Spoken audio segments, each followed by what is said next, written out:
Alright guys, it's another day that's not raining, so might as well be working on the Mondeo. Welcome back to the channel. Alright guys, we're going to be jumping straight in here. I've done a few things since I last sort of saw you. Fitted the water neck, made sure that's all cleared, chopped down the coolant hose, that's fine. And now I'm in the process of making some spaghetti here. I am stripping back all the wiring that I don't need that goes down the back of there. So the, the secondary O2. I've also got the boost solenoid stripped back here. And that is because I'm going to be harding it down sort of this side behind some heat shielding, so it's close to the turbo, so there's not much of a run. As you can see down there, the water neck is now fitted. That AN bung is very close. I should have actually done it further along this way, maybe pointing out this way, but I can get it done with a 90 degree. I think should be able to clear that.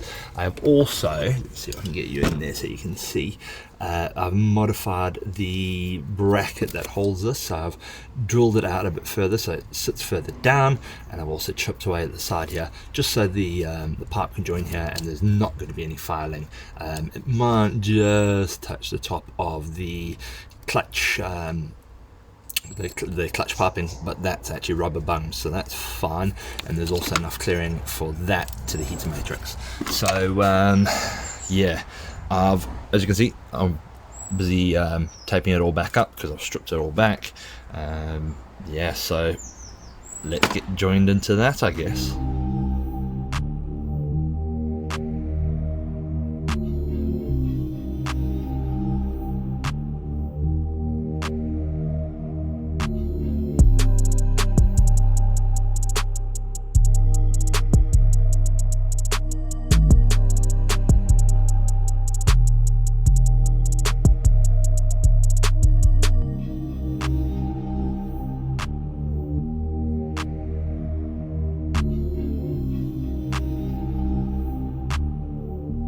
So let's have a quick look at what I've done. So basically rewrapped all the wiring over the top. Just tuck that all away, obviously, as it should be standard. Now this aircon wiring here runs pretty close to the manifold where it comes out there. So I'm probably going to, attach it up the top here, something like that. And then when I put the heat shielding around here, should block it all off. So yeah, let's have a look. So all around here, all around this is all done, and then I've gone back and just wrapped up a bunch of those wires, all the cables and stuff that I'm not going to use. They're all currently just hanging out on the bottom of there. It is the what have we got? We got that's something to do with the evaporation canister, evaporation emission stuff, MAF, and then down there's a second O2 wire, and then that one's the old brake booster solenoid, which I'm no longer going to use either. So what I'm going to do is I'm going to go underneath at some stage, obviously not now because it's not needed now, and I'm going to bundle it all up and wrap it up nicely just so it's out of the way and attach it to some other cables. Basically the reason why I've done that is obviously to neaten it up, but I'm pulling everything away from this heat that I can, because this bad boy and the turbo is going to be amazingly hot. So I need to figure it out, but I'm going to have some sort of a heat barrier here with all these sort of parts behind it, along here and then probably along the back too, but clearance is an issue and stuff, but they do like corrugated aluminium sheeting, so I think I'm going to be able to figure something out. I'm just just trying to do stuff that's going to make life easier when I do get to it, you know what I'm saying? So like this O2 is going to run down the back here somewhere, and through to the back. So yeah, looking good. Okay guys, so we've jumped ahead here, and as you can see, everything's changed. I've changed things around quite a lot. So pulled out all of those, wrapped up the wire as you saw, got the turbo back in, got the wastegate back in. I've now clocked the turbo to how it's going to be, got the center section to how it's going to be, basically got everything to where it's going to kind of sit on here. Made sure I got clearance, put all the fittings in, everything where I'm going to run. So basically getting myself to a point where I can do all these little jobs and get them all done. Basically I'm avoiding putting the subframe back in and doing the transfer case, purely because those are going to be stuck in jobs, dirty jobs. So I'm just trying to mess around with some stuff up top here and get this all done. I have got some stuff to do, which is going to be quite interesting for you guys, I think. So let's jump over there to my makeshift workbench and we'll have a quick look-see. So here's a bit of a change of pace. I've got a big order of stuff from Funk Motorsports. Obviously they do all the heat protection stuff. So what I've got a bunch of this, not just this one sheet, I've got a load of sheets of this. This is the dual layer heat shielding. So this stuff is going to be basically used for heat protection. I'm going to put some on the firewall bulkhead. I'm going to put some this piece here that I've measured out. You can see that in too. This piece here that I've marked out is going to be for the back end of the head. So basically to create a barrier between the head, the top of the head and everything on top, and the manifold. So it's going to be sort of on the back. So what I've got to do, because this is dual layer, they recommend cutting this with tin snips, but I'm not sure how you would do that. I'm going to have to basically cut a little hole here and then trim the top. And what the idea is, you leave a little bit of overhang. So if we look on this side's the shorter end. There is two lines there, ignore that line. And the other end is about 15 mil longer. So basically I'm going to chop that and then fold it over so it creates a lip like this, so it's all sealed off. And then yeah, get it fitted up, put some brackets on it, do the stuff. But I'll catch you up possibly once I've got this cut and folded, and we'll have a look at the mock-up engine and we'll see what I'm going to do with it. Okay, so I've got that cut. Let's just have a little sneaky peek of what I actually did, because I looked everywhere and I asked them and they suggested use tin snips to cut the stuff, but I'll be honest, that didn't work out for me. So what I've done is I took my cutting blade on my angle grinder and I just cut through, as you, let's see if we can even see that, cut through like 5 mils this way all the way along, and then when I flipped it over, cut through obviously that side, but obviously just cut through enough to go through one layer. And then I use the tin snips on the side. As you can see, it's very unneat just to chop that. Basically what we're going to do now is tuck this stuff in, bend that over, and that will be a sealed complete piece. And then we can start putting it up to that mock-up engine and have a look.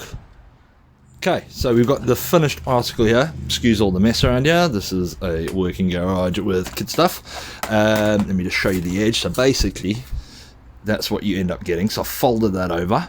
I did have to trim off, as you can see, there's a couple of bits of insulation there that I'll probably just pull out, but that's how you get the nice sealed edge on that. So this piece is basically going to go about there. What I'm trying to do, as I say, so the manifold's all going to be here. I'm trying to cover all of this edges here, basically protect the whole top covers, because I still want to run top covers. Most people with Sidewinders don't, but I still want to run it. So I'm going to be building a barrier that attaches to there and there and runs all the way along and then bends over the end, and then there's going to be another one down here that goes over all this stuff to protect everything from the bottom of the turbo. So I'm going to basically have that like that, bend it up so it goes around and around and folds over the edge, take it over to my bench and bend it up, and yeah, hopefully have a nice kind of OEM looking sort of style heat shield. So let me get that done. Okay, so I've got this piece all bent up, as you can see there, 90 degree and a bit of a bend here. What my idea is, I don't know if you can even see that very well from my angle, but my idea is to put it there so it follows the edge of there and then goes around there, where we can put another one inside. So obviously it's going to be held a little bit off of the head with some bracketry, This is not the best sort of look. It actually does look okay. So once I've put the brackets on, I'll maybe see if it fits up to the car, and we'll see what happens. So a quick catch up on more of the plan, and you think you're going to see what's happening here. So as you can see, I've made some brackets, bent up a bit of bar, a bit of thin stuff to put on there. Made some 2 brackets, as you can see, they're bolted into the head. And what the idea is, let's see if you can see that there. So it's hard with one hand. The idea, as you can see, is to basically mount that up and just have all the clearance and do everything like that. Yeah, but basically have it like that. Now, as you can see, there's some weirdness over there on that corner because there's a water pipe that goes up there, which I'm trying to protect.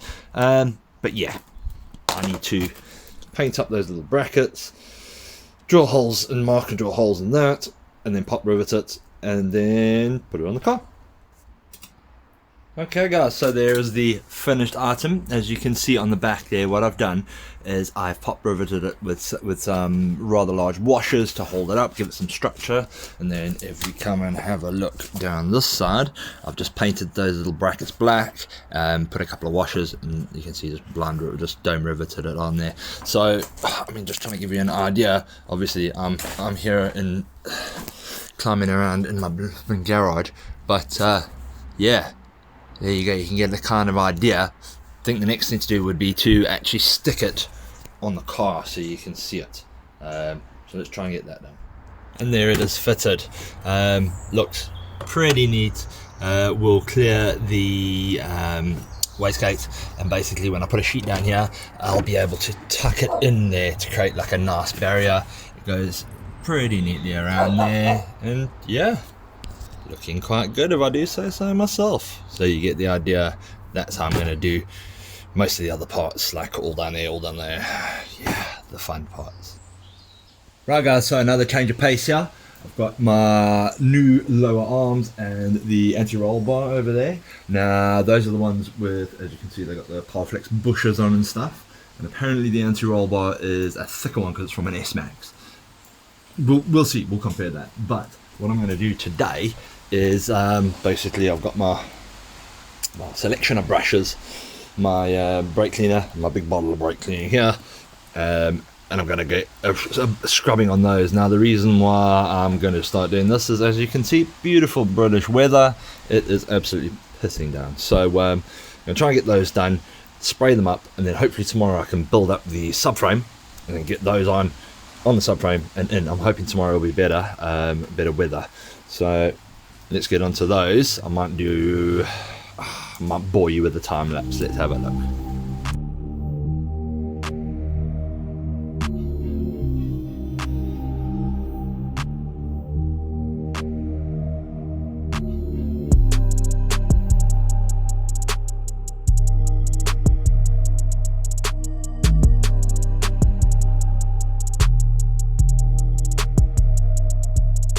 Alright guys, so those are about as clean as I'm going to get them. Now, the dude used that wax oil underbody stuff. I've used it before. Let me tell you, if you ever want to work under your car again, after you've coated with stuff, do not use that stuff. This is the second pair of gloves. Look at the floor's destroyed.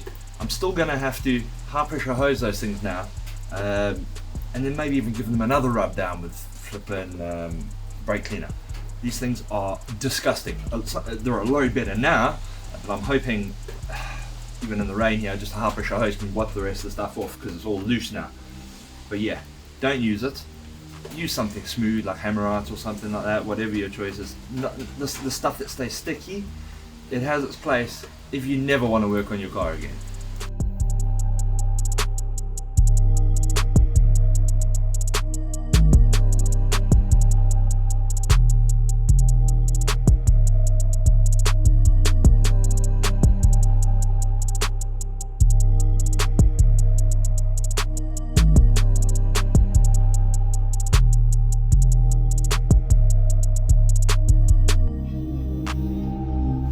Okay guys, so while these bits and pieces are all drying, we're going to change speed again, and we're going to do something else that we can get on with while those bits are drying. So this transfer case, I have already replaced the seals in it before, but I did it kind of wrong. I realized my mistake now. I had it the other way around, and I put it in, and there's a lip seal that goes on the shaft that goes through there, and I actually caught it, and I managed to tweak the little spring that holds it in there. And I kind of knew that was it written off, but I didn't want to wait for another seal. But now I've got them. They're in that packet there, so ignore the dirtiness, ignore the mess. I'm battling for space here, but I'm going to whip this thing apart, get it all open, and yeah, change those. There's two seals, there's a lip seal and there's one a bit deeper. I'm going to do that one anyway too. Yeah, I'm not even going to bother with the time lapse on this because you're not going to be able to see, but I'll bring you back in when I've got it all apart. Okay, so that's all apart now. Now if you look right down in the bottom of there, that's that one seal, but the one that I suspect that I did wrong is that seal. It's supposed to sit sit on that little groove there. I suspect that one is the one that buggered up. Can't even see a spring in it really. I can't remember it was that one or the other one now. But yeah, this obviously, I had a good check of it. It all looks good. Don't want to lean it down too much on that side. It makes it all a bit awkward. Oil everywhere, as you can see on my work desk. Got to keep this thing clean. I don't want to be spraying inside of there with any brake cleaner though. Maybe just flush it out with a bit of the same oil once we're done. But lots of cleaning, lots of stuff. Get this all done, all back together. Check out a parts diagram, make sure I'm doing it right, and maybe even put a bit of that anaerobic sealant around here that you use on the parts. Yeah, I think that's a good idea. Cool. Catch you up when it's together. Right guys, I done goofed. Fuck, I fucked it up. I ordered the two seals for the gearbox rather than for the fucking transfer case. So I'm going to have to phone Volvo. Hopefully they've got them in stock and I can just go and swap those two over. It's actually not too far from me. I just thought I'd have these fucking there, you know, to do. So unfortunately, I can't do anything on this. So right now, things are on hold, unfortunately. Right, guys, so another rainy day, but it's not quite as miserable as it was yesterday. So I've got the subframe out, I've got the freshly painted arms out, so let's have a look at those. So those are looking lovely, nice and clean compared to how they were. I did miss a couple of little plates for the subframe that I needed to paint, so I've got those hanging up painting. But yeah, I'm going to chuck some bolts on, start getting this thing all built up. Yeah, and then try and get it into the damn car. Okay guys, so that is the subframe in. You can see there it was a mission, and to video it was almost impossible. A one man basically pulled this up and lifted it under, but there you go, you can see it's in, it's clean, and that's it. The other thing I did was I got some of this wire protective heat shielding from Funk, so I've wrapped up a couple of things down here. Anything that's going to be, oh, you can't really see anything that's going to be close, so this protects from rubbing and it also will protect from heat. And then I'm going to sandwich some heat plating over there, and that should be done. But I think for now that's going to be it for this one. It's another day, it's been pouring down, the weather's been absolutely terrible, so there's not much more I can do. I've got to get that transfer case done and in, and then fully bolt up the subframe because there's a couple of bits that I need to still build onto it. Yeah, still waiting for a load of deliveries of EMU stuff, so my EDC sensors, the CAN modules, all that kind of stuff, still waiting for all that to be delivered. So little jobs, chipping away at it. So yeah, thanks for joining me again, and I'll be back soon, so I'll see you in the next one. Like, share, subscribe, share it around, you know the deal. See you in the next one.